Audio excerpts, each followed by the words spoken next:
berjumpa kembali di dalam renungan untuk Minggu Septuagesima untuk tanggal 5 Februari tahun 2023. Kiranya Roh Kudus menyertai kita sehingga kita semakin rindu untuk kembali merenungkan firman Tuhan.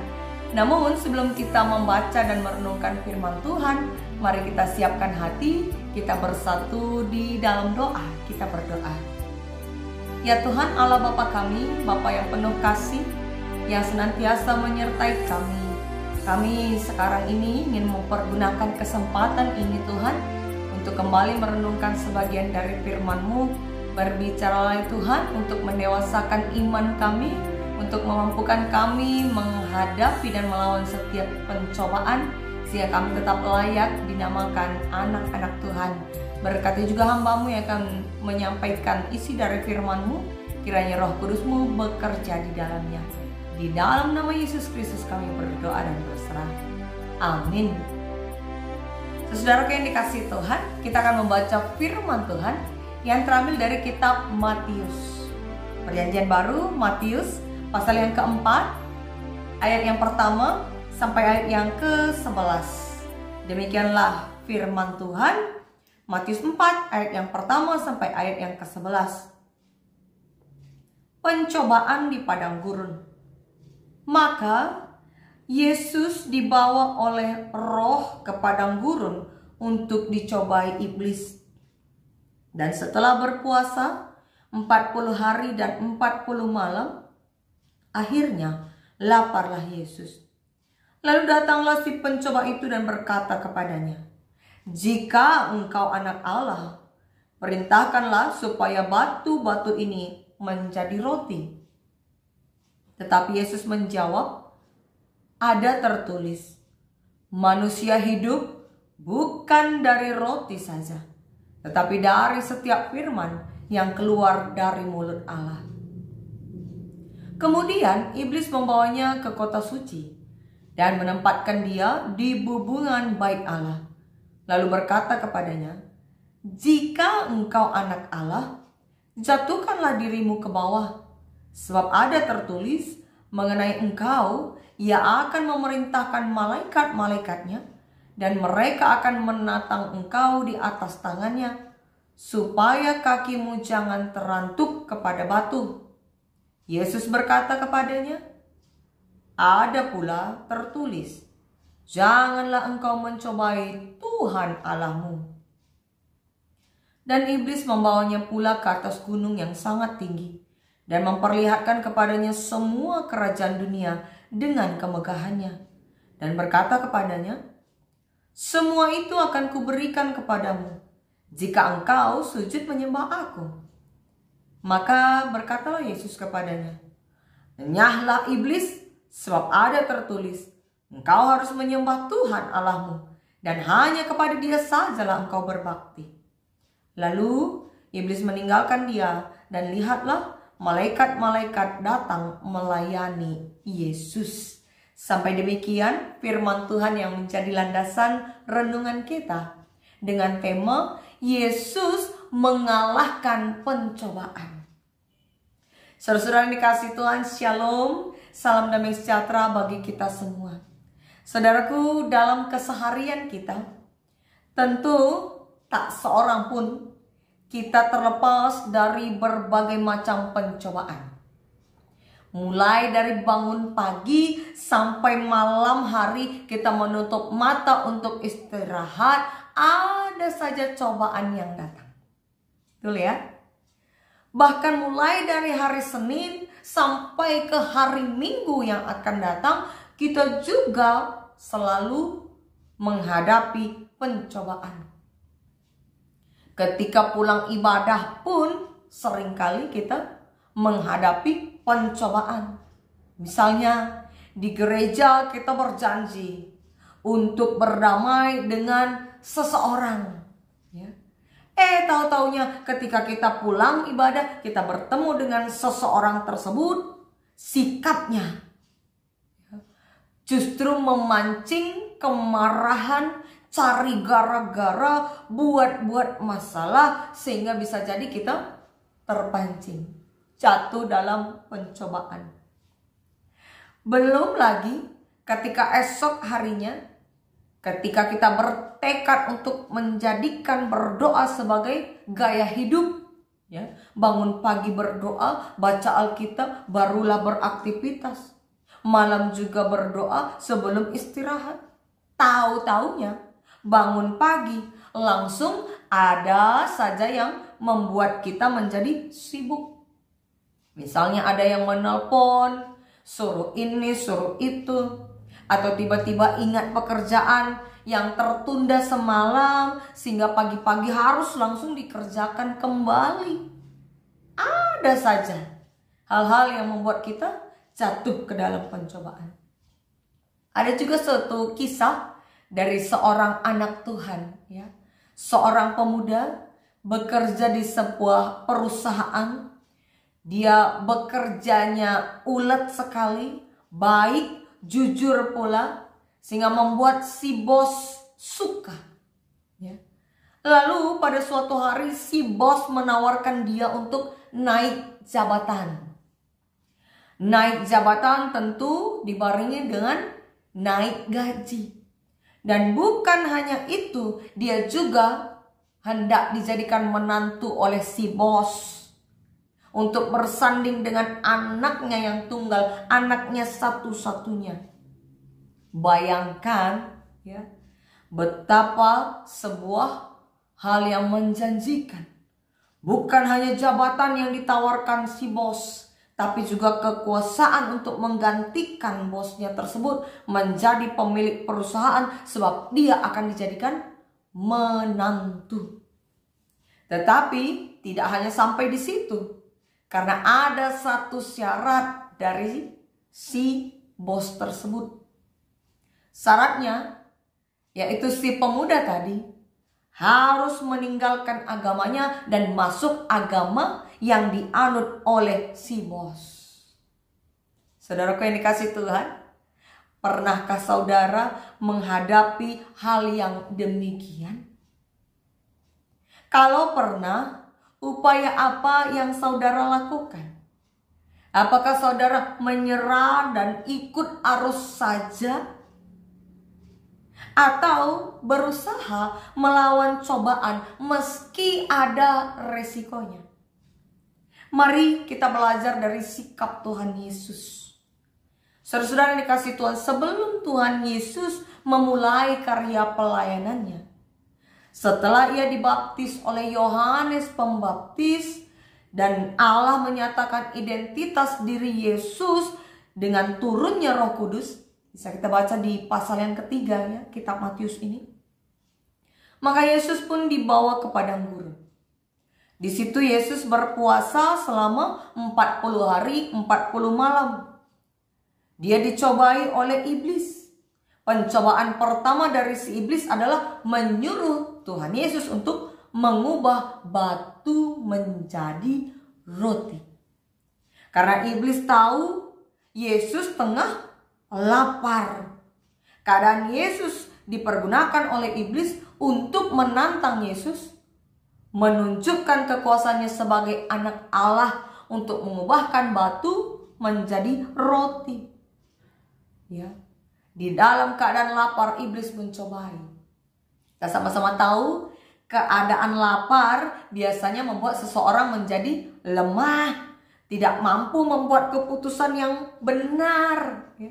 Tetapi Yesus berkata, manusia hidup tidak hanya dari roti, tapi dari setiap firman Allah yang keluar dari mulut Allah. Saudara yang dikasihi Tuhan, tidak sedikit pun Tuhan Yesus tergoda untuk membuktikan diri, menyatakan kuasanya sebagai anak Allah. Padahal bukan tidak mampu Tuhan Yesus mengubah batu-batu itu semua menjadi roti. Bukan tidak mampu. Tetapi Yesus tidak mau tergiur pada kata-kata si iblis. Lalu ketika Yesus berada di atas bubungan bait Allah, ya, iblis kembali menggoda, mencobai Yesus dengan menyuruhnya menjatuhkan diri. Karena malaikat-malaikat Allah pasti akan menatang Tuhan Yesus supaya tidak terantuk pada batu. Itu godaan, cobaan dari iblis untuk Tuhan Yesus kembali membuktikan diri. Kalau Tuhan Yesus dipenuhi dengan gengsi, kesombongan, sudah pasti dia jatuh dalam pencobaan. Tetapi sekali lagi Tuhan Yesus menang dalam pencobaan. Dia berkata, janganlah engkau mencobai Tuhan Allahmu. Untuk kedua kalinya iblis gagal mencobai Yesus. Namun ternyata iblis ini tidak menyerah. Dalam hal ini bagus juga semangat iblis pantang menyerah untuk membuat Tuhan Yesus jatuh di dalam pencobaan. Tapi hendaknya semangat pantang menyerah itu kita gunakan untuk melakukan pekerjaan yang baik saja. Bukan seperti iblis. Sekali lagi ternyata iblis mencobai Yesus. Dia membawa Yesus ke atas gunung yang sangat tinggi untuk memperlihatkan semua kerajaan dunia dan kemegahannya. Lalu iblis berkata bahwa semua itu akan diberikan kepada Tuhan Yesus dengan satu syarat. Yesus mau menyembah iblis. Dan tawaran ini tidak bisa ditolerir lagi oleh Tuhan Yesus. Sehingga ia berkata, enyahlah iblis. Tuhan Yesus mengusir iblis itu. Karena katanya, hanya Tuhanlah yang patut untuk disembah, bukan iblis. Maka mendengar jawaban Tuhan Yesus, iblis pun pergi meninggalkan Yesus. Malaikat-malaikat pun datang melayani Tuhan Yesus. Lagi-lagi iblis gagal. Gagal maning. Iblis kembali gagal. Siapakah sebenarnya iblis itu? Saudara-saudara yang dikasihi Tuhan, iblis adalah lawan dari segala hal yang baik.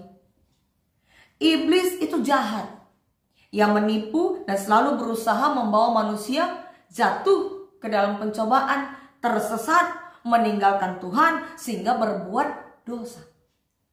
Setiap manusia yang jatuh ke dalam pencobaan iblis, ia telah berdosa kepada Tuhan dan dia telah menjadi sekutu iblis. Itulah sebabnya firman Tuhan berkata, berjaga-jagalah. Si iblis itu berjalan keliling sama seperti singa yang mengaum dan mencari orang yang dapat ditelannya. Itu tertulis dalam 1 Petrus 5 ayat 8. Iblis itu berkeliling, mencari-cari kesempatan, mencari kapan kita lalai, kapan kita hilap. Sehingga kita akan menjadi sekutu iblis, berbuat dosa seperti tujuannya. Di dalam keluarga, dalam usaha pekerjaan kita, dan juga bahkan di dalam pelayanan yang kita kerjakan, kita seringkali mendapat pencobaan. Di dalam kita dicobai, disitulah iman kita diuji. Bagaimana kalau kita ditawarkan jabatan atau uang dengan satu syarat, yaitu bersaksi dusta, membalikkan fakta.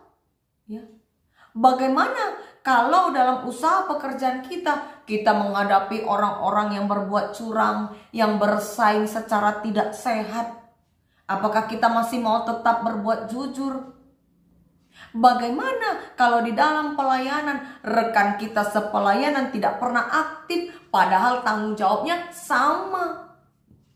Itu juga menjadi sebuah ujian bagi kita. Bacaan kita dari Ulangan 8 ayat 1-10a mengingatkan kita bagaimana Allah tidak pernah sekalipun lupa. Allah tidak pernah lupa menyertai bangsa Israel. Banyak mujizat yang dikerjakan oleh Allah untuk bangsa tersebut sehingga selama 40 tahun mereka tidak pernah kekurangan, mereka tidak kelaparan. Ketika lapar diberikan mana langsung turun dari langit. Ketika ingin makan daging, maka Allah memberikan kawanan burung puyuh. Ketika panas di siang hari, Tuhan Allah memberikan tiang awan. Ketika malam hari, mereka diberikan tiang api. Selama tahun mereka tidak pernah kekurangan. Pakaiannya tidak menjadi buruk, kakinya tidak menjadi bengkak. Itu semua bukti dari penyertaan Allah. Allah mencukupkan segala yang dibutuhkan bangsa Israel. Dan itulah janji Allah bagi umatnya. Saudaraku yang dikasihi Tuhan, sekarang kitalah umat kepunyaan Allah. Kitalah kepunyaan Allah sekalipun kita harus kehilangan banyak harta yang kita sayangi di dunia ini, ataupun kehilangan kekuasaan jabatan. Tapi percayalah bahwa Allah mampu menggantikannya dengan lebih baik lagi. Sebagaimana bangsa Israel meninggalkan Mesir, di mana mereka sudah nyaman meskipun menjadi budak. Tetapi Tuhan ganti dengan berlimpah-limpah berkat. Di dalam penyertaan Tuhan 40 tahun sampai pula ke Kanaan, Tuhan melimpahkan berkat bagi mereka. Maka ini mengingatkan kita untuk jangan takut. Kalau Tuhan beserta kita, maka Tuhanlah yang mencukupkan segala keperluan kita. Jangan takut ketika ada orang yang berbuat curang, bersaing tidak sehat di dalam pekerjaan kita. Jangan takut bahwa Allah akan mencukupkan keperluan kita. Sebagaimanapun orang menekan keadaan kita, membuat kita menderita. Pernah dengar cerita tentang Laban dan Yakub? Saudara yang dikasihi Tuhan, Laban adalah paman dari Yakub. Bagaimana Laban menipu Yakub dengan cara mengganti-ganti upah Yakub, karena dia merasa iri kepada Yakub. Yakub yang dari tidak punya apa-apa sudah memiliki banyak kambing domba. Oleh karena Yakub bekerja kepadanya. Laban paman Yakub itu berkata bahwa setiap anak kambing domba yang berbintik-bintik, itulah yang akan menjadi upah dari Yakub. Karena dia tahu pasti jarang anak kambing domba yang berbintik-bintik. Tapi apa yang terjadi? Ternyata segala anak yang lahir dari kambing domba itu berbintik-bintik coraknya. Melihat hal itu, Laban merasa kecolongan. Dia iri, lalu dia mengganti lagi upahnya. Bahwa segala kambing domba yang anaknya bercoreng-coreng coraknya, itulah yang akan menjadi upah Yakub. Dia mengganti upah Yakub. Tapi apa yang terjadi? Ternyata yang lahir anak-anak kambing domba itu bercoreng-coreng semuanya. Artinya apa? Orang yang berbuat curang itu akan beroleh hukumannya. Tetapi yang tetap jujur dan yang tetap takut akan Tuhan, dia akan beroleh berkat. Maka Yakub mendapat pembelaan dari Tuhan karena dia telah dicurangi. Tuhan yang menjadi pembela yang adil bagi Yakub. Pamannya Laban tidak pernah berpikir bahwa apa yang ada padanya juga bertambah semenjak Yakub bekerja dengannya. Dia hanya iri ketika melihat kambing domba Yakub bertambah banyak. Saudara yang dikasihi Tuhan, jangan takut dicurangi. Jangan takut ketika ada saingan dalam pekerjaan atau usaha pencarian kita. Karena percayalah, rezeki setiap orang sudah Tuhan tetapkan. Dan kalau ada orang yang berbuat curang, Tuhanlah yang akan menjadi pembela yang adil. Maka marilah, lawanlah iblis dengan meneguhkan iman percaya kita kepada Tuhan. Seringkali di dalam melakukan hal yang benar, kita memang berhadapan dengan banyak tantangan. Ya. Setiap kita ingin melakukan hal yang benar, tantangan itu bertubi-tubi. Apalagi hati kita sendiri bisa jadi musuh kita. Kita lihat ada orang jahat, pencuri, tapi hidupnya kok baik-baik saja. Orang yang rajin ke gereja, hidupnya kok banyak masalah. Sudahlah, kita tinggalkan Tuhan. Itu pun pencobaan. Lalu ketika kita mau pergi ke gereja, mau ibadah, mau PJJ, mau PA, tiba-tiba sakit atau turun hujan yang sangat deras, akhirnya kita pun menunda waktu. Sudahlah, kali ini tidak usah ibadah, lain kali saja. Padahal lain kalinya itu belum tentu datang. Karena semua yang ada di dunia ini hanya waktu yang tidak bisa kita pegang. Waktu tidak pernah menunggu, sehingga kita tidak bisa memastikan hari esok kita masih hidup atau tidak di hari esok.